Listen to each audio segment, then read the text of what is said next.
Bonjour à tous, j'espère que vous allez bien.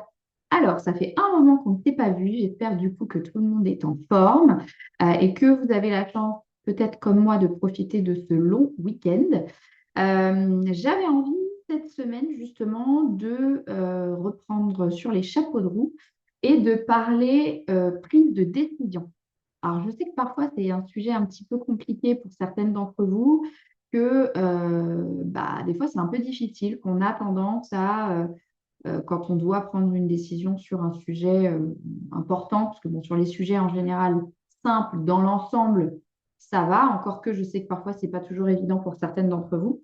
Mais voilà, on a tendance à tourner un peu en rond, à procrastiner la décision, à peser le pour et le contre en permanence dans le cerveau, sans pour autant parvenir à quelque chose de clair pour que ensuite on puisse se mettre en action et décider. Et du coup, j'avais envie de vous apporter quelques petits éclairages sur le sujet et éventuellement de vous aider justement à être plus à l'aise avec le processus de prise de décision. Donc, j'avais plusieurs points que j'aimerais vous rappeler.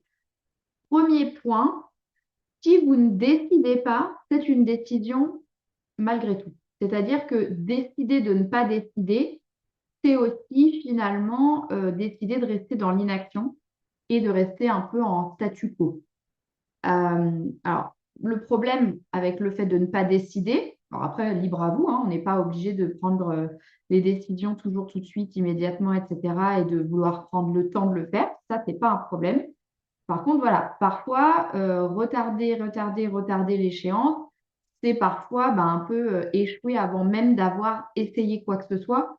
C'est un petit peu repousser le moment où vous devrez potentiellement passer à l'action, changer quelque chose ou aller dans une direction en particulier.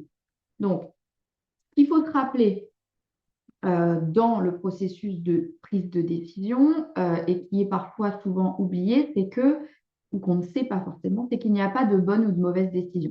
On nous bassine un petit peu depuis des années avec oui, j'espère que tu as pris la bonne décision ou ah bah, c'était pas la bonne décision, c'était pas ce qu'il fallait faire, etc.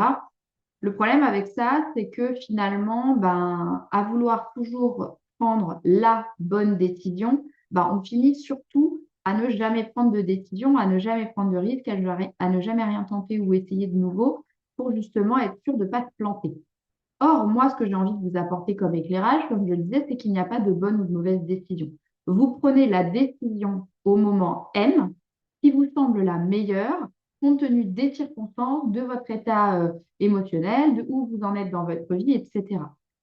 Le problème, c'est que quand ça tourne mal, admettons, voilà, il y a X ou Y conséquences à cette décision. Si vous ne jouez pas dans votre propre équipe et que vous ne faites pas confiance à votre capacité à trouver des solutions, à vous développer sur le chemin, et que finalement vous faites de l'anti-jeu, fort est à parier qu'effectivement vous allez vous reprocher cette décision et potentiellement vous empêcher d'en prendre de nouvelles ou du moins limiter un maximum de prise de risque dans l'avenir. Donc, rappelez-vous que quoi que vous décidiez, vous pouvez toujours choisir de rester dans de continuer à jouer dans votre propre équipe et de vous soutenir et de vous soutenir quoi qu'il arrive, et que de toute façon, que vous choisissiez le scénario A ou le scénario B, votre expérience de vie restera un 50-50 d'émotions positives et négatives. Le cocktail sera probablement différent d'un scénario à l'autre, mais ce sera quand même un 50-50. Vous ne serez pas plus heureuse si vous choisissez A que si vous choisissez B. Ce sera de toute façon un 50-50. Donc, autant se lancer, puisque de toute façon, le résultat sera kiff-kiff. D'accord? Donc, ça, je pense que c'est important de s'en souvenir. Donc, ne pas décider est une décision en soi, et vous, parfois puni d'une potentielle expérience, d'un développement, juste de découverte aussi. Il n'y a pas de bonne et de mauvaise ou de mauvaise décision. Et effectivement, quoi qu'il arrive, de toute façon, vous avez en vous tout ce qu'il faut pour trouver des solutions, pour apprendre des circonstances qui peuvent se produire et surtout pour y arriver. Donc, ça, je pense que c'est hyper important de se le rappeler au moment de prendre une décision. Mais vous allez me dire, oui, mais d'accord, mais toi, tu fais comment pour décider?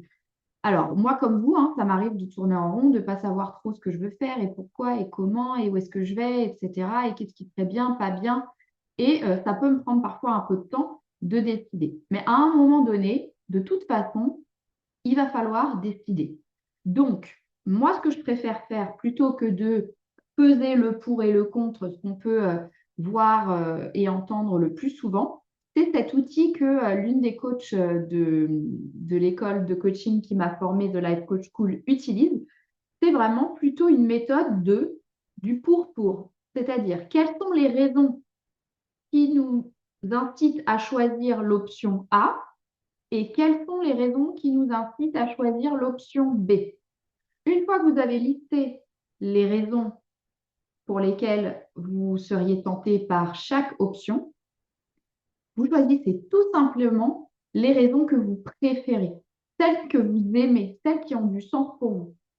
Et vous allez vers ce qui compte le plus. Pourquoi c'est important de faire ça? Déjà parce qu'il y a du pour et du contre partout, c'est sûr, mais s'il y a suffisamment de pour d'un côté, s'il y a suffisamment de raisons que vous aimez pour faire les choses, et ben dans ce cas-là, vous serez en capacité de un peu surpasser l'inconfort qui sera associé à la décision. Parce que comme vous le savez bien, dès qu'on fait quelque chose de nouveau, ben, votre cerveau prend peur et va finalement vous envoyer soit vers la procrastination et vous dire non, non, mais reste là, réfléchis encore un petit peu, soit va vous dire non, non, arrête tout de suite, c'est n'importe quoi, tu vas jamais y arriver, c'est trop difficile, c'est trop compliqué, etc. Et va vous dissuader de passer à l'action parce que lui, votre cerveau va penser que vous prenez un risque, que c'est trop dangereux pour vous. Et vu que son boulot, c'est de vous garder en sécurité et avec suffisamment d'énergie, il va faire en sorte voilà, que vous, surtout, vous ne sortiez pas des sentiers battus.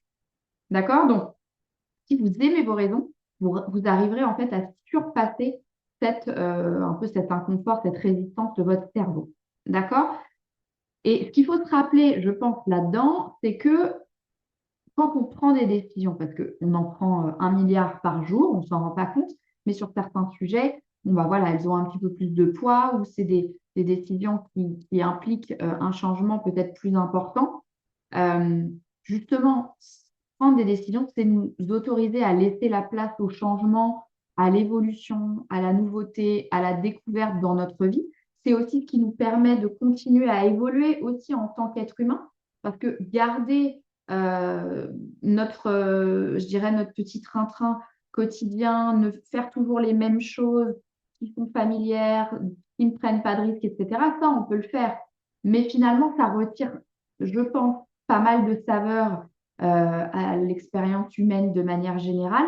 Et, et même si le changement ou la prise de risque ou la décision peut être inconfortable ou même effrayante, ben, c'est aussi l'opportunité justement d'avancer, de grandir, d'explorer de nouvelles choses.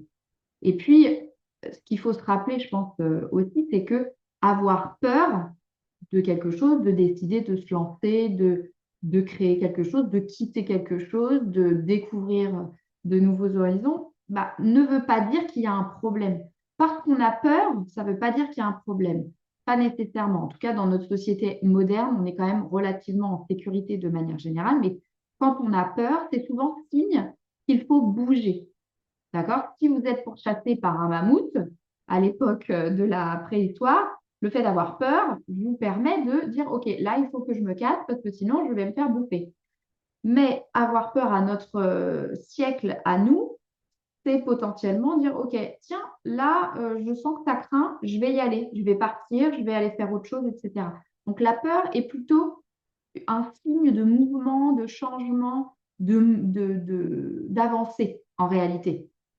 Euh, et du coup, ce qu'il faut, enfin, et du coup, finalement, je crois que si on l'interprète un petit peu comme ça, eh ben, on a une de meilleures raisons de se lancer vers des choses nouvelles, parce que ça fait partie du package du changement.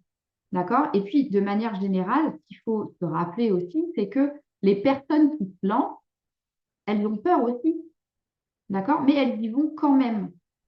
Et en fait, le courage, c'est ça. Le courage, c'est pas de ne pas avoir peur. Le courage, c'est d'avoir peur et d'y aller quand même parce qu'on aime suffisamment ces raisons qu'on est prêt à surmonter justement la peur et se mettre en action, en mouvement. D'accord? Donc, voilà de manière générale ce que je voulais vous dire sur la prise de décision. Je vous rappelle rapidement les points. Il n'y a pas de bonne ou de mauvaise décision. Ne pas décider et retarder la prise de décision est une décision en soi et finalement vous prive peut-être d'avance de l'expérience que vous pourriez vivre. Quoi qu'il arrive, vous saurez gérer et vous devez rester dans votre propre équipe si jamais ça tourne mal. D'accord? Pour décider, on fait la liste des pour et des pour. On choisit les raisons qu'on aime le plus et on se lance, même si on a peur, même s'il y a des choses qui finalement nous effraient un petit peu. On y va quand même. D'accord? Donc, si jamais vous devez prendre une décision depuis un petit moment, mais que vous sentez que vous tournez en rond, vous évitez un peu le sujet, que vous faites dans votre tête tous les scénarios possibles, évidemment scénario catastrophe en général, et non scénario du positif, si je puis dire, mais que voilà, malgré tout ce qui tourne dans votre tête, que vous ne parvenez pas à décider, que vous restez inexorablement dans l'inaction, que vous ne savez pas par où prendre le bout du problème, n'hésitez pas à me faire signe. Moi, je peux vraiment vous aider dans le processus de décision, dans l'accompagnement finalement de la gestion des émotions qui y sont associées, dans le travail également de vous réconforter quant à vos capacités de trouver des solutions quoi qu'il arrive, d'y arriver et finalement de vous donner les moyens d'aller du point A au point B que vous êtes en train d'envisager. D'accord? Donc, si jamais vous sentez que vous avez besoin d'un guide dans ce processus-là parce que vous n'en sortez pas, faites-moi signe ici directement par message ou en commentaire de cette vidéo ou directement sur mon site dont je remettrai les détails dans les notes. Et à ce moment-là, moi, je vous contacte. On fixe une date pour une petite session de découverte, voir ensemble déjà si ça peut matcher en termes d'accompagnement et comment moi, je peux vous aider dans le processus. Et puis ensuite, on se lance dans l'aventure. Si jamais vous avez la moindre question, vous n'hésitez pas à me les poser soit en message privé, soit directement en dessous de la vidéo. Et je pense que d'ici là, ça vous donne un petit peu à réfléchir et j'espère en tout cas de quoi vous aider dans votre processus de décision. Et puis moi, je vous dis à très vite. Bonne semaine. Ciao, ciao.